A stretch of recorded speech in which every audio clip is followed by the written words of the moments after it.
Good afternoon, everyone. Thank you for being here. I recently visited Nothing Stable Under Heaven, SF MoMA's current contemporary art exhibition, whose title was drawn from The Creative Process, a 1962 essay written by James Baldwin. Towards the back of the exhibition, I saw a large maple frame leaning at an angle from the wall. Though I could not yet identify the exact photograph, I knew it to be a Leslie Hewitt work. From my angle, I could only just discern a square wooden block atop a stack of books, until I stood at the work head-on and saw the small faded snapshot atop the wood that revealed it to be Untitled Myopia from Leslie Hewitt's 2013 series, Still Life.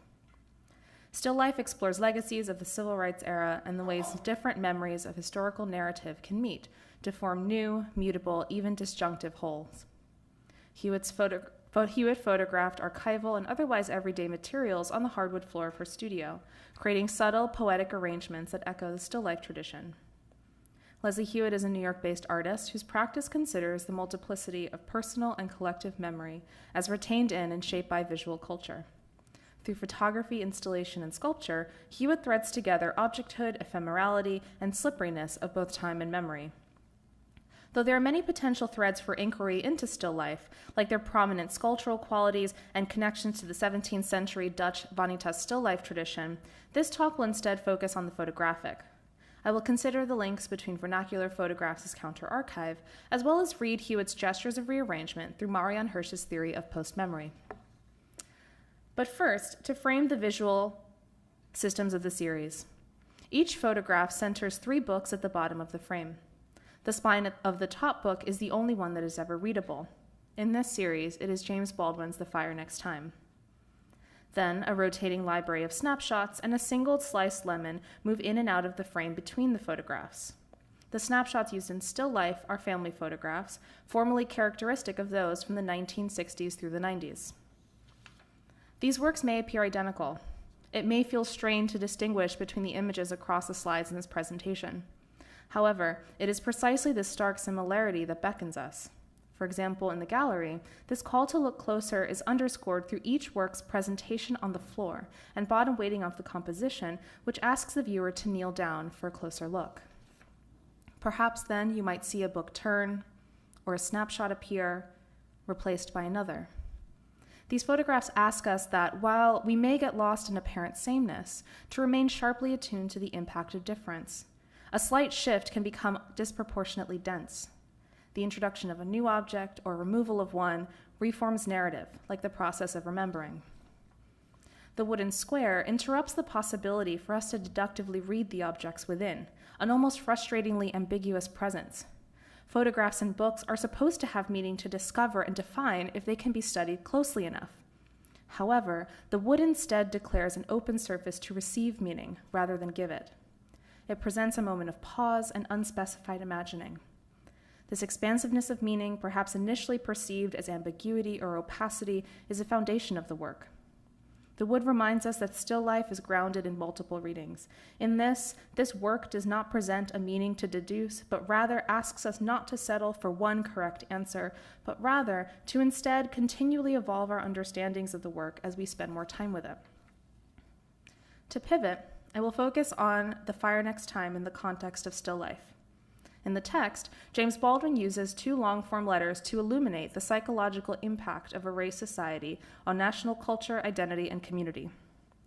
Baldwin explores the impact of dominant cultural narratives of race across racial lines, underscoring that a dismantling of systemic racism must be done by critical re-examination of histories in both Black and white communities.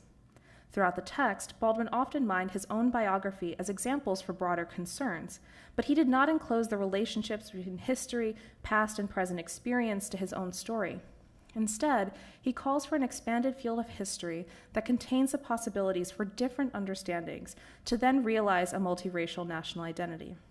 This calls for a framework of historical memory that is multi-layered, unfixed, and open to contradiction, as memory so is. Still life also echoes the form of a letter. In how photographs, for example, are distributed across temporal and spatial lines is not unlike the way a letter transits from writer to recipient to archive, like a snapshot between maker and subject and album and beyond. Still life also poses the question of impact when information is not removed, but perhaps made less immediately recognizable. In Untitled Solidity, for example, the fire next time has now turned to face the wall. Its spine faces inward and refuses to be named. So what can this photograph signify now if Baldwin's text is not the immediately known focal point? And will that meaning change when this work is read with others in the series? And so meaning within still life in particular forms across the photographs and underscores that reading of history changes based on relationships to different information. The usage of snapshots in still life references assemblage qualities of the family photo album. Family photographs are more than memento then. As documents of intimate lives, they can also upend institutional historical narrative. Vernacular photographs within African American history, for example, are key counter-archives that subvert myopic, white colonialist narratives of the Black experience. In the absence of representative, canonical histories within post-colonial context, albums and vernacular ephemera have become significant rewritings. The employment of vernacular photography to counter narratives of systemic racism and oppression has spanned across the history of photography, from W. Du Bois's collection of 19th century African American life that was exhibited in the Paris Exposition of 1900, to a more contemporary work, like Lyle Ashton Harris's 2015 piece, Appunti per l'Afro Barocco, which uses vernacular imagery, ephemera, and photographs from the artist's archive to revisualize queer Black identity. By invoking qualities of the family album and otherwise intimate imagery, Du Bois and Harris leveraged the affective impact of vernacular photographic language to establish these works as counter-archive to existing dominant narratives of quotidian Black life. These two works, though, share a striking absence, that of identifying text or captions for the images. This echoes the experience of collecting vernacular photographs and ephemera, which usually have minimal, if any, archival or identifying information. The archives here, then, need not be repositories of dates, names, and historical identifiers. Instead, the existence of these photographs alone and arranged together evoke alternative documents through affect rather than fact. The archival language in still life is similar in its lack of identifying information for the objects within and its particular ambiguity in titles like myopia, solidity, and candid. Photography, and particularly the vernacular photograph, is thus a site of possibility to examine artworks through Marianne Hirsch's theory of post-memory, through which I will conclude my reading of still life. Post-memory explores modality of working with inherited or second-generation memory. In the generation of post-memory, her defining text on the subject, Hirsch defines post-memory as, quote, the relationship that the generation after bears to the personal, collective, and cultural trauma of those who came before, to experiences they remember, only by means of stories, images, and behaviors among which they grew up. But these experiences were transmitted to them so deeply and effectively as to seem to constitute memories in their own right.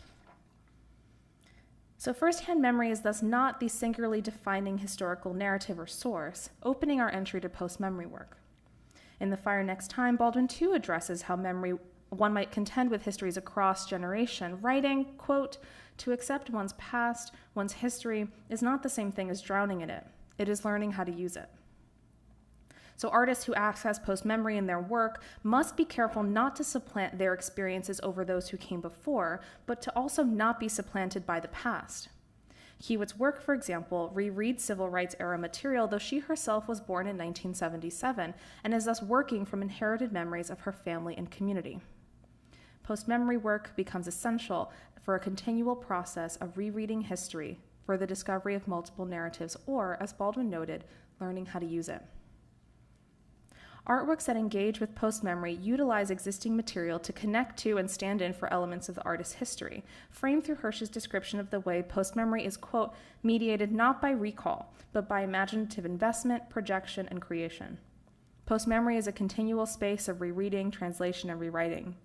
Hewitt's arrangements of objects from different origins evokes how memory itself feels assemblage-like. Hewitt's personal history and experiences are not the single or root meaning to deduce from this work, they are one origin point. Instead, Hewitt arranges a space for which the civil rights movement and its history are read and reread in the infinity of people and moments viewing the photographs. History and memory can be explored without the finality of accepting a single narrative as objectively true. So a photograph then, perhaps like memory, like history, is not only an arrival at remembrance, but also a site of departure.